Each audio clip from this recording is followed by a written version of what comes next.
Hello and welcome to Beyond Borders, the LU Off-Campus Programs podcast. My name is Lillian Sandberg. I am your host as usual, and today I have an amazing guest with me. Would you like to introduce yourself?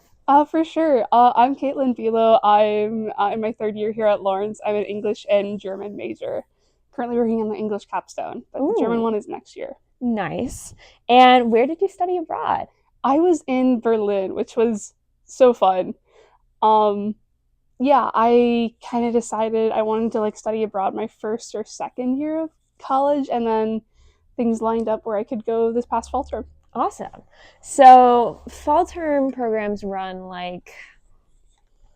August through December-ish? I flew out on the 27th here, so I ended up landing on the 28th in Berlin. Okay. And then I was there until December 14th. All right. That's quite a while. A full semester. How did you feel about the move into the semester system for a term, pretty much? It was a little jarring, but also weirdly refreshing. The Lawrence trimester system is so do this, do this, do this. It was so relaxed, even though I was doing so much. I don't know. Yeah, no, it's a crazy phenomenon going from I think the hardest transition spot for me was taking 5 or 6 classes at once, because at Lawrence it feels like you're only taking 3, but they're so dense that you get through so much so fast. But with 6, I was like, oh my god, I have so many things I need to learn about, but you're doubling pretty much the amount of time you're spending on it. So yeah. So what did you think of Germany and the summer into winter? Because I did it the winter into spring. So it was so oppressively hot the first couple weeks of being there. I literally I packed summer clothes because I'm gonna be smart about this. I'm gonna have a couple pairs of shorts, and then I'll have all my fall winter stuff because it's gonna get a lot colder. I would genuinely go home, and after being on the S-Bahn on the way back from the IES center, I would come home and just be absolutely drenched in sweat, and I'm this is so gross. I need to shower. I've never been so glad to be living in my own space and be able to shower whatever I want with no consequence. It was so clammy and gross, but then it was fine. It was fine. So I guess tell me first, what classes were you taking? Yeah, I took, I better pull up my schedule just so I don't miss one. I had the normal German language course, of course. We had a week of intensives, and then, normally it just ended up being a really relaxed, kind of low stakes, because I think I was in the uppermost level. Okay, so gotcha. Our professor kind of just assumed, he's you guys are well on your way to becoming fluent. I'm just gonna kind of talk through some concepts. I'm pretty sure he had a background in linguistics, so he's oh, here's some tricks that you can internalize that'll help you learn genders, cases, that sort of thing. Gotcha. So I had that. That was my only class on Tuesdays, which was pretty nice. But I was also taking Equitable Living, which was an English taught course. Germany and the European Union and the German welfare state, both were with the same professor, Professor Malik. He's awesome. And then, as well as that, in addition, I also had Jewish Life in Berlin, also taught in English, and then the Politics of Memory, which was super interesting. We got to go to a ton of different museums and talk about them, not just as oh my gosh, wasn't that museum so cool? Anyway, on to the next thing. We'd actually sit there and be okay, what's this museum suggesting ideologically, and we kind of break that apart and think about the German memory culture. Yeah, because Germany has such a rich memory culture. It's insane. Oh my gosh, I've never been anywhere like it, in terms of how they deal with history, just in general. It's remarkable, and particularly Berlin. If you're a history person, everywhere you go in Berlin, there's something that's like that. So yeah, one project, I think it's upcoming in I want to say 2027. Okay. It's called the Exile Museum, or Exile Museum. And it's particularly talking about the history of Jewish exile, because that is like a very German related topic. Right. But they're working with one of like the Jewish studies professors who actually was one of my professors while I was abroad. And they're building it on the old it's I forget what the name of it, but it's like it used to be the main like Bahnhof to like leave Berlin. Oh, got you. It was destroyed, bombs, World War One. But after that, it became like a huge prominent point of exodus to Israel for like the Zionist movement, which is a super cool history, regardless of like how you feel the politics of that, of course. But it talks about that as well as like a lot of different, like the more humanistic literary approaches of exile. Okay. Which I think, especially in the German memory culture, like those very emotive experiences aren't like brought to the top all the time. Right. So it was a really cool project. We got to go and like see like their little like laboratory and like see some of the displays that they're working on making. They had like little miniatures of like what's going to be like a comically large like a big space with all these like different things inside. They just have like little pieces of cardboard. They're like, but what if we do this? And it was kind of cool just like watch them do their thing. That is really neat. Well, it sounds like you had a lot of politics courses, which, I mean, you're in Germany. Like, what are you expecting, right? Like, genuinely. I don't think that there's a German program that's offered that does not have a wealth of political courses to take, because it's just such a fascinating place to look at. So what are the first class you mentioned was, well, not the German one, but the first Equitable Living. Equitable Living. Can you tell me about that? Because that one I was like, ooh. So it's like through the IES, what they call like their Global Pillars courses. Okay. And basically it was like a very hands-on kind of like go out into Berlin. We did like a ton of walking tours with a ton of like activists and like members of the community in Berlin.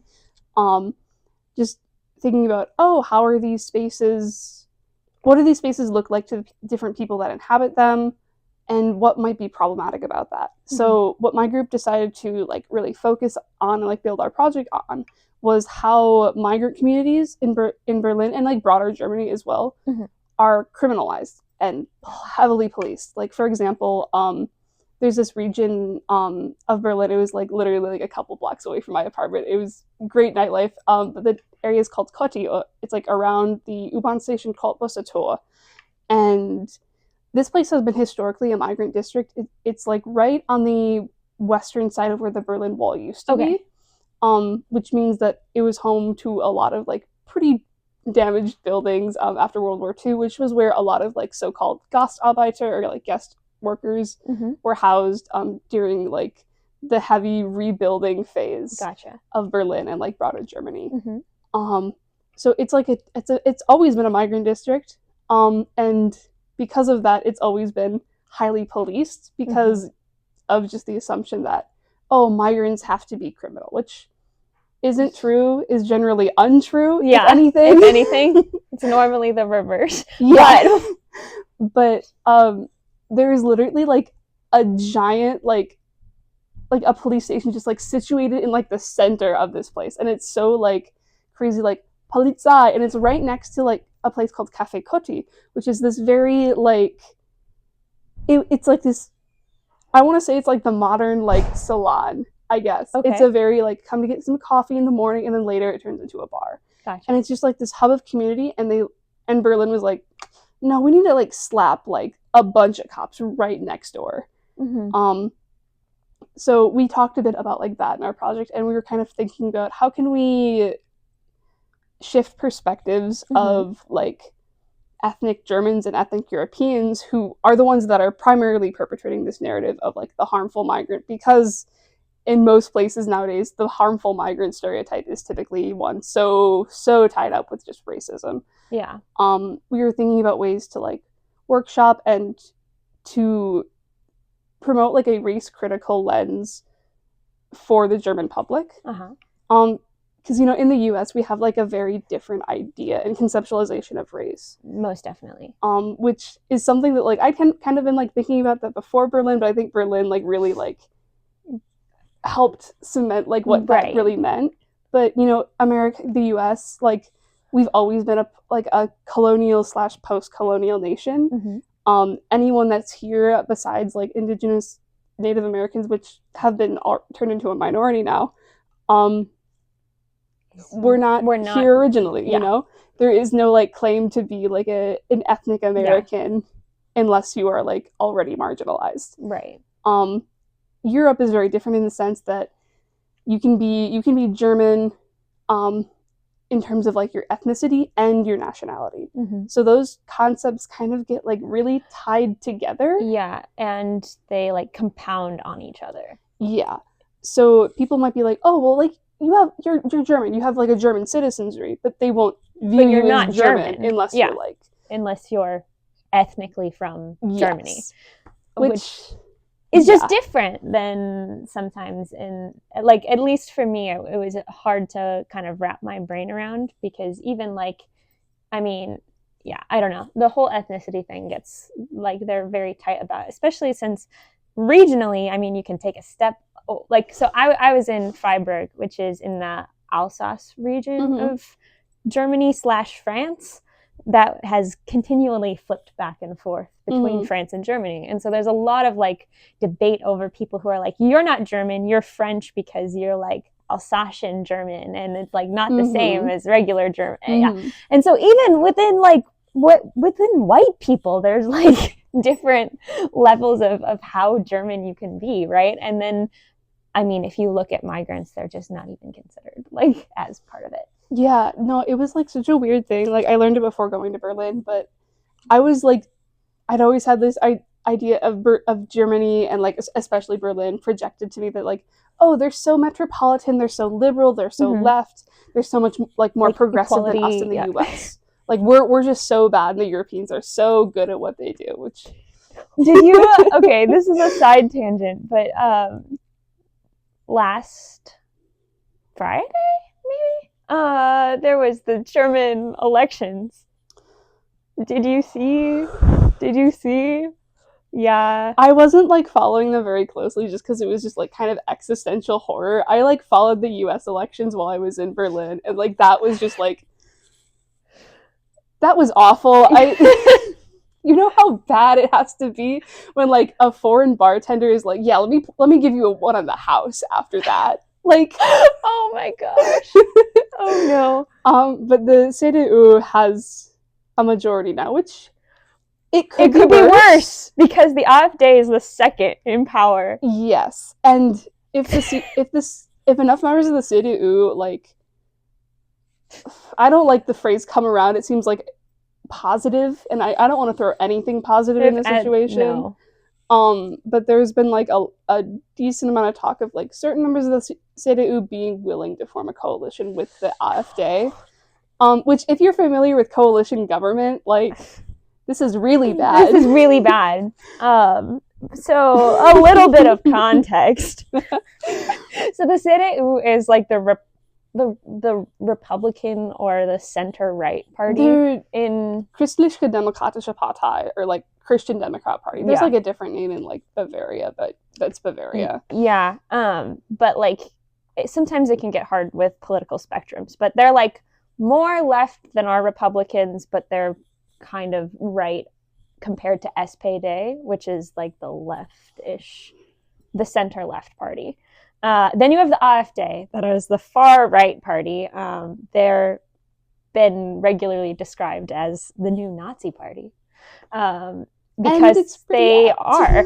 It's pretty apt. If you recall the unfortunately emblematic Elon Musk Nazi salute, and like pretty much right after that, he met with like leaders of the AfD, and there's a quote of him being like, Germany needs to get over its Holocaust guilt. Which, if you know anything about German memory politics, that is like the opposite of what they're trying to do. Yeah. And so what is interesting to me about the conversation that we were having with the course that you're talking about is that the AfD is very like nationalistic in the sense of like all foreign workers and all non-native Germans do not belong in Germany. They actively campaign on a platform that believes that Islam and any sort of Muslim belief is like fundamentally incompatible with like the German way identity. of life, and would like for all non-native Germans to be removed from the country. So like that's the level that we're talking about, in terms of that party. And so it's not interesting, and not in a good way, but it is interesting that there is a correlation between sort of the rise in the average German's view on migrants and the rise in this party specifically. And so I think when you were speaking about, I don't know, it came to my mind when you were speaking about like the idea that that it is ethnic Germans that are perpetuating this whole like being German enough sort of thing, and that, you know, having a passport and having citizenship isn't enough to make you German.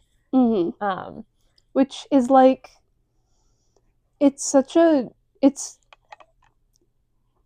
fascinating that like that sort of belief is so entrenched even in a place as like on the surface cosmopolitan as Berlin. Like you have what's called Döner Imbisse, just like places where you can get like Döner kebab on like every street corner. Love Döner. Berlin has like literally like I think 5 of like the top 10 or 15 like best Döner spots in like all of Germany. I got to like 2 of them while I was there. It was phenomenal. But like there's so many active contributions of especially Turkish and like just all migrants to Berlin's culture. Absolutely. And yet even within your most like alternative, most like seemingly left spaces, you have so much racism. One of the walking tours we did as a part of like this course, we talked to this guy who's like, I forgot his name, but he like was showing us this club, and he's like, oh yeah, you know, they actually have like Latin music nights, which I had a couple of Latino friends while I was like abroad, and we like went so crazy for any sort of Latin nights. We like got to that club later, but he's like, yeah, just like be careful though. There's still, even in like places like this, there's still like racism. You know, he's like, because I'm like not white, people will like come up to me and just assume I'm selling drugs. Yeah. Which is like horrible. And I think it's a thing that Germans don't have that dialogue enough. And that was one thing I did appreciate, is like stepping into this culture as a foreigner. It's like, ooh, these things are like hyper visible to me. Right. And if I have conversations with like, I guess, ethnic Germans about this is something that I can like be like, hey, this is something I've noticed. Have you noticed this? And kind of have that dialogue. Right. And while the US, I'm not going to say, well, we're definitely not perfect, but I do think we are more willing to have open and honest conversations about specifically like race and things like that, in inequality. Like I don't think any of us are like blind to it in a similar way that sometimes it feels like Germans are. Yeah. Which, I don't know. I have a lot of qualms with like the idea that like American discourses aren't exportable to European theaters. Yeah. This is like kind of tangential, but one time, and this is so fun. I'm sorry, I'm really enjoying this conversation. So one of my good friends from abroad, we're still in touch. Natalie, Boston bitch boss. I'm sorry. No, you're fine. Going to school in South Carolina. Had an internship at Cologne before the program began. Has like a couple of like really good like German friends. You know, like she's known these guys for a couple months. They're like, you got past that point of like being like acquainted with your German coworkers. You're like actually friends now. Yeah. So like I'm so happy for her. That's awesome. But I got to meet both of them. They did like a little like farewell like, get together for Nat. So we went out to a couple bars, that sort of thing. And on the bus ride back, I'm like talking to one of the Kölners, as we called them. And just like I think we're literally talking about like education systems in our country. We're both like mildly drunk, so it's like not a very like productive conversation. Yeah. But probably an honest one. Yeah, and like out of nowhere, he's just like, Kate, he like puts his hand on my shoulder. For an American, you're not that stupid, and like tries. He's like, wait, no. For an American, you're kind of smart. Like tries to like rephrase it to like sound good. It just fails completely, and it's like, thanks, man. Yeah. Yeah. I was very fortunate in so we've had like shared housing in Freiburg, and my flat would regularly become the political discourse flat. Like people would like, okay, because I made a lot of friends with Germans and instead of my program people, which I mean, some people might have varying degrees of opinions on, but I think the Germans are very like, I mean, you're there to learn about the culture, so make friends with the people, right? Mm-hmm. So my flatmates would always bring over their friends for like big dinners, maybe like once every 2 weeks or something. And so we'd have like 10 or 15 people at our flat, and then they'd be like, all right, time to break out the American versus European political discourse. And it was some of the most intriguing times of my whole abroad, just to be able to compare kind of how we address issues. Like their first order of priority is almost always like climate things, which is great. But then, I mean, it is an issue, but then they almost like take it to the extent where they're blind to other issues, which can sometimes be the issue with like the coalition style governing, where there's green parties that are solely running on green politics. Well, that's it. Like, they're not worried about necessarily some of the other things. And so everybody kind of gets factionalized into like these specific issue areas that they're worried about, and then they seem to not kind of disregard, right, things like racial inequalities and welfare policy and stuff like that. And so it's very fascinating, and as a international relations student I could talk about it all day, but maybe we should talk about some of the other parts of studying abroad.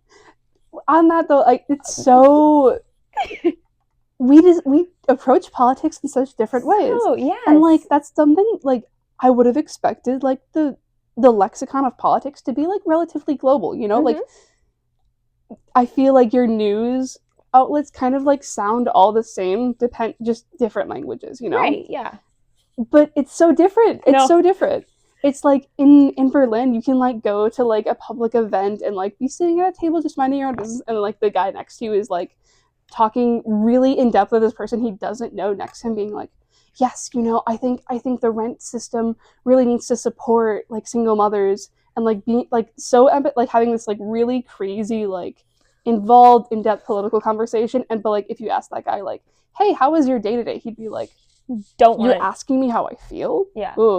It's crazy.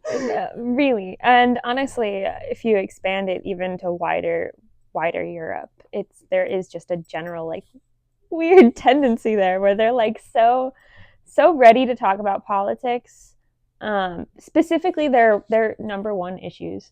And but then there is like this weird hesitancy about personal matters, where in the US it's kind of the opposite. You'd much rather speak to a stranger about how their day is or what they do for work or something like that, and not jump straight into politics. But yeah, as somebody who likes to talk politics, I enjoyed that part of the culture. Oh yeah. So fascinating. But how was housing for you? So overall great. Okay. I had my own like studio apartment in a place called the Fizz. It was like in a pretty gentrified part of the street. But other than that, it was really nice. I had friends who lived in the building, and it was just broad student housing. So it was nice to have like that privacy and also still like be around people of the culture. I'm not just like in my own little bubble all the time. And it was also really close to a lot of places of the city I really enjoyed spending time in, like Friedrichshain and Kreuzberg. Okay. And how was your commute, like locationally to the IES Center and stuff like that? Because you were studying at the IES Center, right? Yep. Okay. Berlin has two IES centers. It has one on Johannesstrasse and the other on Chaussee-Strasse. They're like two U-Bahn stations apart from each other. It's like a 5 to 10 minute difference at max. But the thing about trains is like it's always kind of a gamble, so it's always like planned like half an hour ish for your commute. The closest U-Bahn station to me was Heinrich Heine Strasse, which I never really took because it's like one station and then I have to transfer. So it's like I can just walk like the 2 extra minutes to the S-Bahn. It's like fine. So I had like a solid like 15-minute walk every day to get on the train, and then it was just chill. But not too bad. It was so nice to be able to get like everywhere in the city under an hour though. Like that was such like a crazy thing to be. Yeah. Like, oh, I can just like go. It was awesome. Very cool. And this is a question that you don't have to answer if you don't feel comfortable. But normally I ask people where they are from originally to try and size out like how different the space-wise, like people-wise is. Like for me, I came from a town of 200 people and moved to Freiburg, which is like 400,000. So there was a big difference, right? So... I have a similar like big difference experience. I'm from I always say I'm from Wausau around Lawrence because like if people know a city in Wisconsin, they'll know Wausau. They're not going to know Weston, which is just like on the other side of the river in the same like little cluster of towns. You know, I had like a pretty like a decent sized school district. I was not from a city. Yeah. Like that was something like coming to Lawrence, that was a bit of a shock because there are so many people here that are from the city. Like whether they're from Chicago, New York, like we have people from LA, which is like, I can't imagine living in that environment. That's so different. But Berlin is like has roughly the population, I think a little bit under LA. But it's a bit more sprawl, I think, than LA. I've never been. I can't really compare. But it was like very much going from like small town, pretty casual Appleton. My hometown's like pretty similar to Appleton, just a little less like suburbs, I guess, into Berlin, which is just city. Yes. Okay. Got you. I did enjoy the flip though. It was very like, as much as I love like the peace and quiet of like rurality, I think I really loved just like being on the streets, and it's like you're never alone on the street, which like sometimes that can be scary. But like most of the time you're walking down, you know, in the day, you're like, whenever I had to walk to the S-Bahn station, I would go around the corner of really famous club called Kit Kat. You know, of course, I'm walking to class at like 8:30. There's people still having their after party cigarette outside Kit Kat, and it's always fun to see like the half put together like club outfits. Of like 8 a.m, and just like it was really cool to see how different people react to you on the street as well. Like that was something that like I didn't realize how like foreign I was my first couple weeks. Like it wasn't that like I looked like my physical appearance was so foreign. It was like I think it was more like the mannerisms I had. Because I went to IKEA and I bought like a house plant on sale because it was like pretty cheap, and I like overheard like some random like teenage girls on the S-Bahn like making fun of me for it in German, and it's like, oh my gosh. I didn't like say anything because I'm like, girl, it's like not that weird. Like I don't have a car. This is like what I have to do. But it was also like, this is like weird. I'm being weird. I should like not be weird anymore. I did not have the German skills to know when people were making fun of me, but I did know it was happening. I just didn't know what they were saying. Like I went from like low-key like getting like weird looks and like people like kind of nudging each other and be like, what the hell is this dude doing? To like by the end of the program I would like walk outside and like I'd have like a couple like people like be like, oh, like ask me for directions, and it's like, oh, you think I'm from here? That is the highest compliment like literally ever. I felt pretty proud. As you should. Were you able to did they ask you in German or English? I had both happen to me. Oh, okay. I could do both though. Yes. You could do both? Oh yeah. That's awesome. I think that's great. Um, okay, so what did you think of just more generally, like the city? And did you like? I know you've mentioned that you went to a bunch of museums and stuff like that, but were there other sort of class related trips and experiences that you felt like really immersed you in Berlin? Absolutely. I went to like a handful of concerts while I was there. One was like when I went to on my own because one of like my favorite artists, Sawyer Hill, had like a very small like concert, literally like closer to my house than like my train station. So I was like, Uh-huh. oh my gosh, I have to go. And that was such an awesome experience. And then I also got to go to a klezmer concert on the Rijkestrasse Synagogue, which was super awesome, super cool. Like world famous musicians, just like performing. They had like at the beginning of the program there was Jewish Cultural Days, which is like a relatively new thing for Berlin. But I'm assuming I don't know too much about the history of the actual like events they've been doing. But we went to like a panel on like uh German Israeli journalism, which was super cool, but it was also just kind of it was very much like let's like censorship isn't actually that bad, guys. Let's like not talk about these heavy topics and instead be like, yeah, isn't it crazy when you have to like cite people in your journalism? And it was just like a little Mm, surface level, but to yeah. each their own, I guess.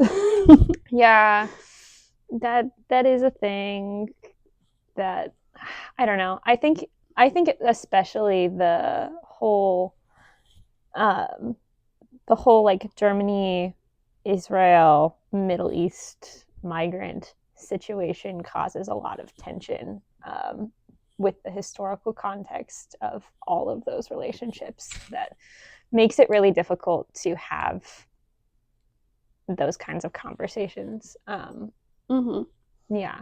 We went to a mural and actually talked to the artist for my Jewish Life in Berlin class, and the it's like I didn't expect the US to have like a more nuanced like take on it, but Right. the idea of like a two-state solution for like the Israeli-Palestinian conflict and like war that's going on is like very people are either like aggressively anti-Israel, like associating with anti-Semites, or they're like aggressively pro-Israel, associating with like Islamophobes. It's Right.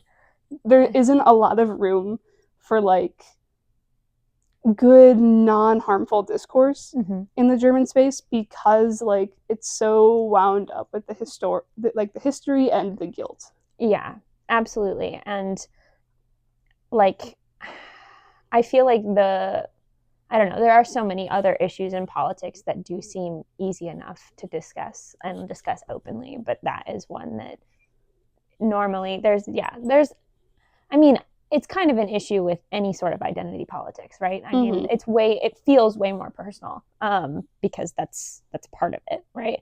But particularly it felt like discussion and movements would very quickly become um, contentious.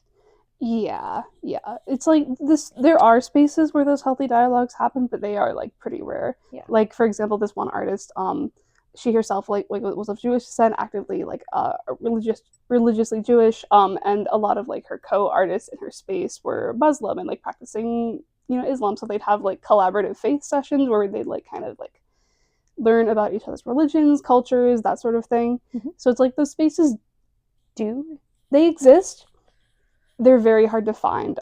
Like one thing you can like notice just walking through the streets of Berlin is that any like questioning the authority or like the legitimacy of like the Israeli government is like no go. Absolutely not. Like it doesn't matter. Like you yourself can be Jewish and being like, hey, I think the Israeli government shouldn't be like bombing people. Maybe that's kind of bad, and you will get like shut down.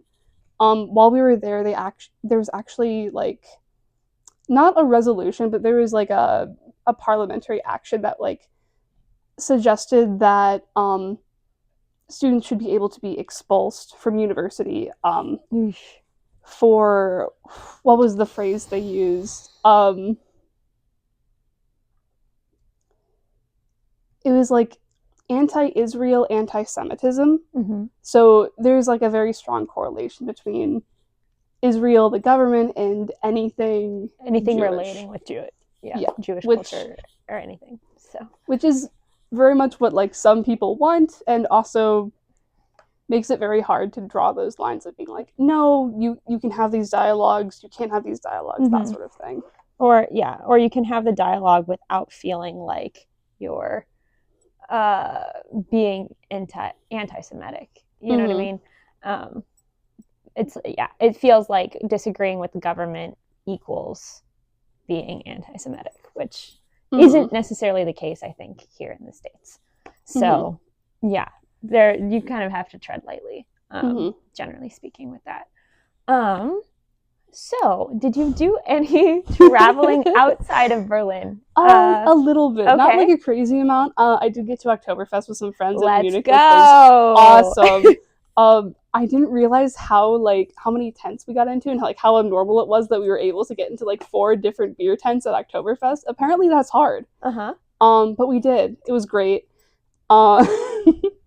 And then I was also in Munich again through the IES program. They have like crazy subsidized trips. They're so worth it. They're so worth it. Take like every single one that you literally can, because it costs so much more to figure out your own accommodations and transport and all the things. So much more. But it was so awesome to see like Munich for like a day trip to, like for almost exclusively Oktoberfest, and then like going to explore places in the city we like saw on our way but didn't really get to explore. Right. I also got to Dresden, which was super cool. Okay. It's more of an architecture state than like, it wasn't really my interest per se, but I think the memory politics going on with the whole Dresden reconstruction are really cool. I got to Potsdam, of course. Yeah. And then I also barely went to Poland. Berlin is like about half an hour from like, okay. There's this dual state on like the German-Polish border. On the German side, it's Frankfurt an der Oder, not to be confused with like Frankfurt am Main. That's like very different. Yes. 2 Frankfurts, apparently. Different sides of the country. And then on the Polish side, the town is called Subice. So Jude and I like went across the border to Poland, took like pictures of the border, hung around in Poland for a little bit, and went home. It was a fun little like day trip. Gotcha. Cool. That's fun. Okay. So which one of those sort of trips did you enjoy the most, you think? Probably like Frankfurt an der Oder and Subice. It was fun to just like hop. It was like a straight shot on the train. It was super easy, and it was also very cool to like be on the border of like 2 very linguistically like distinct countries. And I didn't expect that shift to be so sudden, because I didn't hear a lot of Polish in Berlin, even though it was like pretty far East Germany. But as soon as we got to Frankfurt an der Oder, it was like a lot of German, like a little bit of Polish. You cross the border, it's all Polish. Wow. Which is that's like crazy. What the heck? That's cool. But I also like when I went to Strasbourg, which straddles the border on Germany and France, and almost the exact same thing happens. You don't hear French on the German side, or you hear it like occasionally in a subway car or something, but then you cross the border and it's the only thing happening. Same thing in like Colmar. It's really crazy how that whole border thing works. Like I can't even imagine like language borders in the US. Like I don't know. I guess it doesn't help that Canada's right there. And so they speak the same language as us. So I'm like, it's fine. But it happens so fast. And it does. Like, it's like I never like really would have expected that. And it was just like one of those things where it's like, oh, that's like cool, but that also has like a lot of implications I wouldn't have considered. Like I never thought that like maybe you should know a little bit of Polish. Yeah. Like I was like, I have like no idea what's going on. I don't know how to pronounce this town's name. I need to like look this letter up, because it's like an L with like a dash through it, so it's like this like the W sound. Yeah. And it's like, who would have thought, right? Yeah. No, it's super fun. So I'm assuming you have enough German skills that you pretty much. How much English did you use? I've used primarily English when I was talking with like my people I knew in the program. Of course. Day to day, a lot of German. Cool. That's Yeah. awesome. So did you feel like your German improved? Oh, majorly. Yeah. Like, I don't even feel like I spoke that much German. Like, I feel like I spoke a lot of English because, like, I spoke English with all my, like, most of my friends I had while I was abroad. Mm-hmm. I still improved so much. Like, I had such a better grasp of, like, slang as well. Yeah. And, like, my German went from, like, recognizably foreign to, like, passable to, like, oh, you've been, like, in Berlin for a little while. Mm-hmm. Sort of, like, I don't know. I think I have a little bit of like the Berliner Schnauze, as they call it, going on, I guess. Okay, nice. Look at you go. Yeah. Yeah. Oh, I can imagine that that's cool. And so, how did you decide Berlin was the one you wanted compared to some of the other options for German? I was more interested in the classes in Berlin, and I also just wanted like the experience of living in a city. Mm-hmm. I've never lived in a city for any part of my life. Until now. Until last term. /semester. Yeah. And it was nice to like go to like a crazy urban environment and be like, I can enjoy this. This is like something I do enjoy. It's still something I need to like negotiate with like my Midwest sensibilities, so to speak, and be like, oh, is this where like a kind of place I'd want to live long term? That sort of thing. What was your take on that? I think I would absolutely adore to live in a place like Berlin, just because there's so much. You can go for a walk and you like just learn so much about the place you're in. Mm-hmm.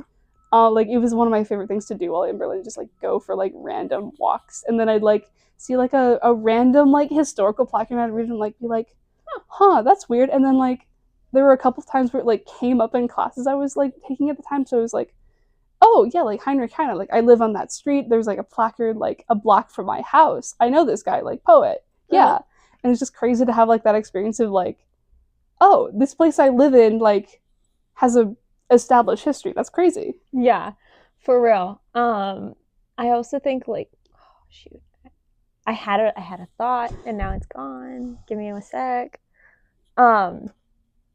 I don't know. I think that there's genuinely like such a difference between European cities and American ones, because I think, and I didn't live in a city that's nearly as large as like Berlin or Paris or something like that, but objectively, it I could live in a European city and be happy. I don't think I could live in an American one and feel the same way, just because of how they're like quite literally built. Like European cities are built for people. like that's and Freiburg is an extreme example of that, because it designates itself as like the greenest city in Germany, and there's like literally no cars, and so it is built for people. But even in Berlin or Stockholm or Paris or anywhere else I was, there's just a different sort of like livability. And I've been to pretty much all of the big US cities, and I've never felt that way about it, you know? Yeah. It's like, you don't need like a car to be in like a European city, and you absolutely do like anywhere in the US. Like, yeah, and there's not safety issues with public transit either, like where it feels like you have to compromise on like, yeah, they're just so much safer. They're quite a bit cleaner. They're more densely populated. Like there's more people in a smaller amount of area, yet somehow it doesn't feel even as crowded. Yeah, there's a lot more like green spaces, and like part of that, like in Berlin at least, was just because like there were a lot of green spaces that like were where the wall used to be, or like were like bombed buildings that like no one ever bothered to like restore. Right. But it's also like everything you need is within like walking distance for the most part. Like my local like Aldi was 5 minutes away. Yeah, my grocery store was just across the street. Like and then right next to that is the train station or the tram station that you can take to get to department store or whatever. Like, it's they make it so much easier to like be a human. Yeah. Everything is just centrally located to where you need it to be, and it's just like the whole idea of like the suburbia stuff isn't there. Yeah, it's great, love it, but it's not the reality we live in the US, so I feel like, which is sad. And like I get that it's part of like the technology that was available for American cities versus like a lot of European cities, right, but it's still disappointing. Mm-hmm. We can be disappointed about it. So, oh my gosh, it's already been 45 minutes. I'm so sad. Okay. Do you have any hacks for dealing with the S-Bahn/U-Bahn?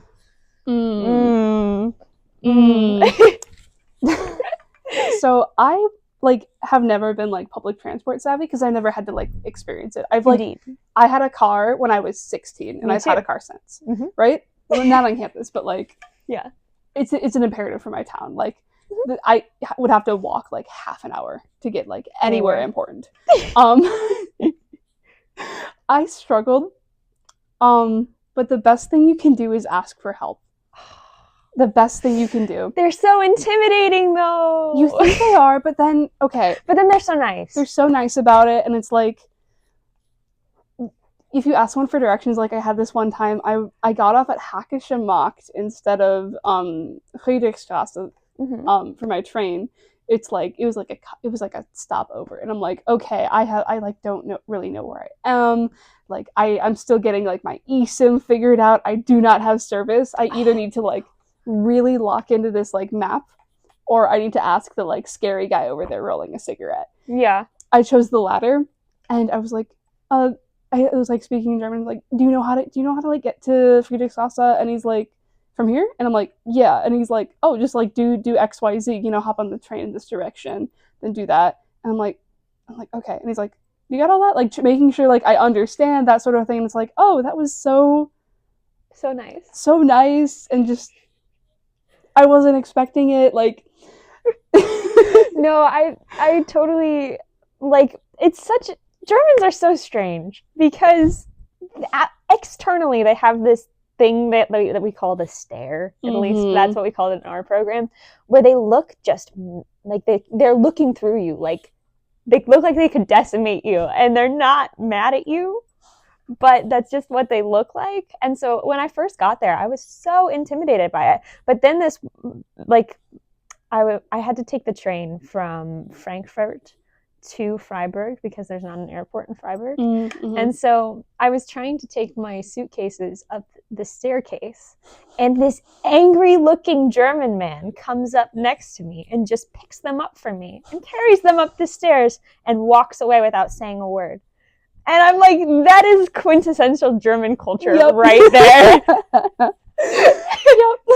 That's exactly it. If you had to sum it up in a sentence, that.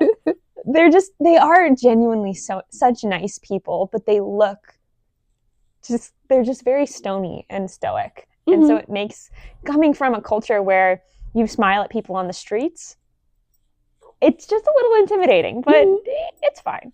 It's like, they have such different ways of communicating if like they're being like friendly or mean with you. It's so disorientating. It's like I don't know. I think I took to it like kind of okay, better than some, like, but not as good as others. But within like the IES program, one of the ladies that like worked extensively with us students, Britta, we had like this little orientation session, and like she made a joke she was like joking about one of like the students being like, oh, and you in the back that's avoiding my gaze, I know I'm gonna figure out your name too, like doing names sort of thing. And like the person was so like injured by it and being like, oh my god, why'd she like call me out like that? And it like just took like, oh, that's just like how Germans act. Right. That's their way of like banter. Yeah. Like they'll call you out, but like not in a mean way.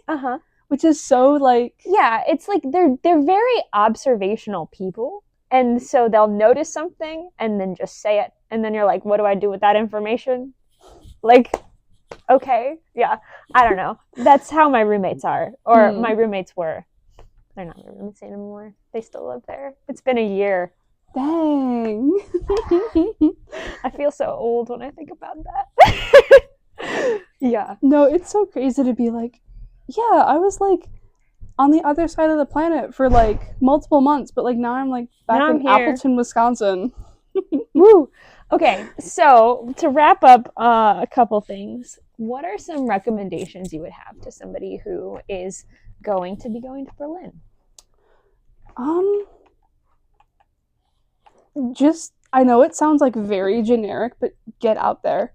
There is so much to do and see in Berlin, and it's like you're not going to see it all. Mm-hmm. You're just not. You'd have to spend like lifetimes upon lifetimes there, getting out every single day and like making exploration your like one thing you do to actually do that. Yeah. But there's so much of it you can see, and you can see more of it than you think you can. Mm-hmm. One of my favorite things I did was like keeping a map of where I'd been, and I like if you go to the Brandenburg Gate, there is a kiosk. If you're looking at like the Brandenburg Gate from the Unter den Linden side, and it's on the left side, there's a kiosk. You can get like a giant map of the city for €2. Okay. That and like a pen. That's all you need. All you need. You will make yourself like the best souvenir of your life. Did you like cross things off? Did you like tell me how you marked up your map? I had like a rainbow of pens. I marked like every like train line I used, and like where I had like been, walked, tram, trained, all of that stuff, as well as like putting like little notes on like points of interest. Like one of my favorite things I did, just kind of on my own, is I went to go see the Afrikastein and Namibia Gedenkstätte, which is like the Afrikastein is like a memorial to like German soldiers who died like fighting a colonial insurrection. Okay. Which is like, I don't know why you'd put a giant rock memorializing that at all. But there's also the Namibia Gedenkstätte that's like in recognition of like the literally uncountable victims of German colonialism. Mm-hmm. And it was, I went to like I was on Tempelhofer Feld, and I went to that and just like being like, here's where this thing is. I couldn't find it on Google Maps because it did not exist on Google Maps. I fixed that. But look at you go. Just like going to this place, finding it, and like the process of finding it was so just fulfilling. And now it's like, oh, I have like a cool story now. That's so cool. Okay. And is there certain like people that you would recommend go and do the IES Berlin program? Like particularly, is it good for German students or specific areas of interest, etc.? Definitely for German students. I know for me, after going to Berlin, and I think I've taken two, like in addition to like the German sequence and like 312, which is already a requirement. I took like 2 classes at Lawrence. I have all of my like requirements filled except for like a capstone now because of Berlin, which is like awesome. And it was like probably cheaper than fulfilling those requirements at Lawrence. I haven't done the math, but highly recommend for that. And I think it's just a good experience. Absolutely. For anyone, which I know is like what everyone says, but it's true. It is. It is so true. And do you have any like big kind of like takeaways that you got? Most of the time people talk about like they're just so much more independent or so much more confident or something like that. Did you feel like you got any of those like core values that kind of changed? I feel like I don't change, but like also I've gotten like comments from other people who know me pretty well that like, oh yeah, you seem so much more like confident and willing to do things. Like, yeah, this might be a bit of a dumb anecdote, but the winter I got back, so like this last like winter break, me and my friends had this like bit where we just like bought like fake mustaches from Spirit Halloween, like went around like our local town, just like doing that. And it's like I don't think I would have done that before going abroad.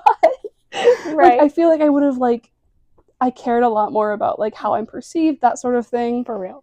And after being like thrown into a culture where it's like you don't fully get to control how you're perceived because you don't know how that works, I think has made me a lot more willing to go through that experience of being like, okay, I can't control how I'm viewed. I'm just gonna be what I want to be. Yeah, absolutely. No, I think that's a huge thing. I think also I feel kind of similarly that I've come back and people were like, dude, you're kind of like you are like fundamentally the same person, but you like, I don't know, talk more and just do stuff. And I'm like, that is what studying abroad will get you. Like, genuinely, I'm like, I mean, you only live once. Like, and if you want to do something, you go do it. And I don't think I had that attitude before I studied abroad. I was like, I don't know, it changed my perspective on kind of,